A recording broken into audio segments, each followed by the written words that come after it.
Governor of New York, Andrew Cuomo, said some conservatives have no place in the state of New York.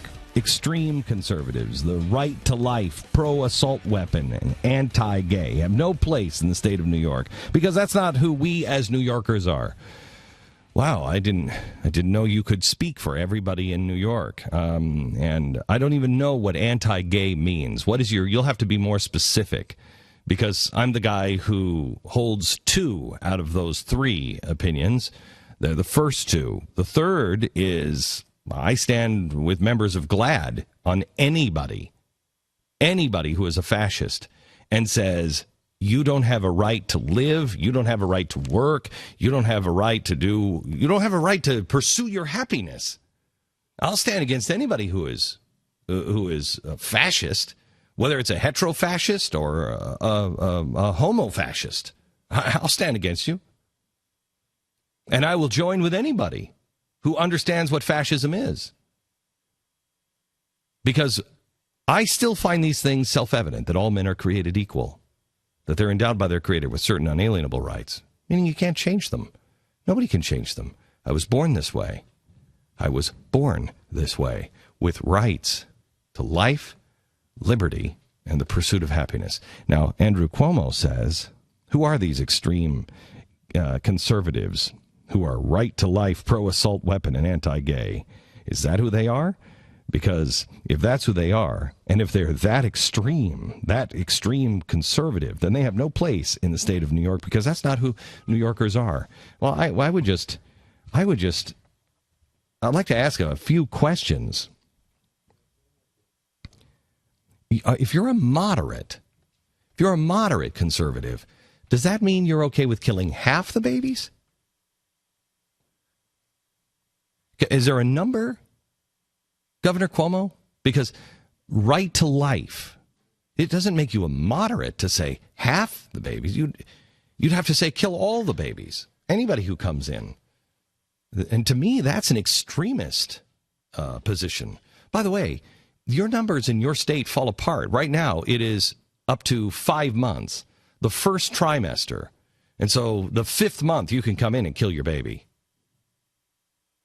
You can come in and kill your baby. But once you go below or above 5 months, everything starts to change with your constituents. And we'd have to ask, how is that answered? Because most people will say they're absolutely pro-life, with an exception of incest and rape, life of the mother. That's where the numbers start to really get strong. And that doesn't seem extremist. That seems rational to me. It seems like somebody who has a heart. Now, I know there's a lot of people that say, no, I don't agree with that. And quite honestly, Governor, I wish I could join them. I wish I could be that way. But my heart won't let me join them. I wish I could find a way to say, okay, that is the most compassionate thing to do. But I can't find my way there. But I don't condemn them. I actually look at them and say, okay, if killing is killing, maybe I'm the one wrong here, but I haven't been able to come there because my heart won't let me go there. But I don't hate them. I want to learn from them. And I might find that they're absolutely right. I might find that they're absolutely wrong, but I will decide that. And whatever my point of view, as long as I'm not hurting others. When it comes to the Second Amendment, let me ask you something.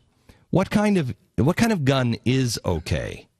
Because if I take the metal or the plastic off of an AR, if I take all of that off, I pretty much, if I just put wood on it, I pretty much have a deer rifle. It's only that we've spray painted them black and made them look spooky. Yes, they're semi-automatics, but so are semi-automatic guns. I mean, Lee Harvey Oswald killed with the bolt action, so he had to put another round in the chamber himself. But look at the damage he did. So where's the line here? Is it only the ones that are spooky looking and painted black? Are deer rifles okay? And if I made an AR look like a deer rifle, I'm sure, Governor, you wouldn't know the difference. Would that be okay? I want to know where the line is on guns, because I really thought abortions should be safe and rare. I thought that was your position. Now it's anybody who is pro-life is an extremist. Right now you're saying assault weapons, but all of the laws that are being enacted in the state of New York are not just against assault weapons. They're against any weapon.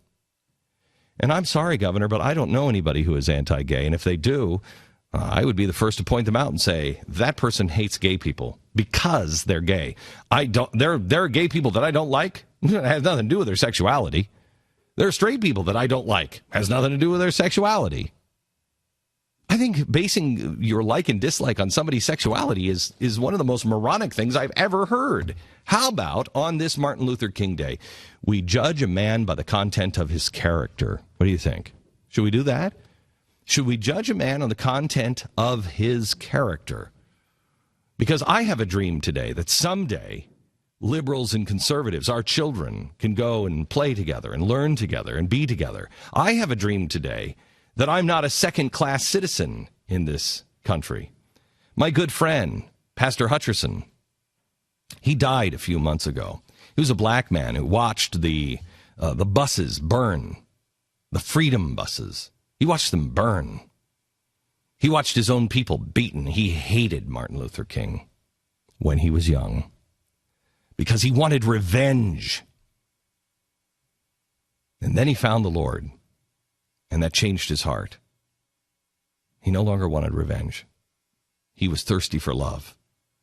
And he spent his whole life trying to find people who were like-minded, that understood anger and rage is not the answer. Love is the answer.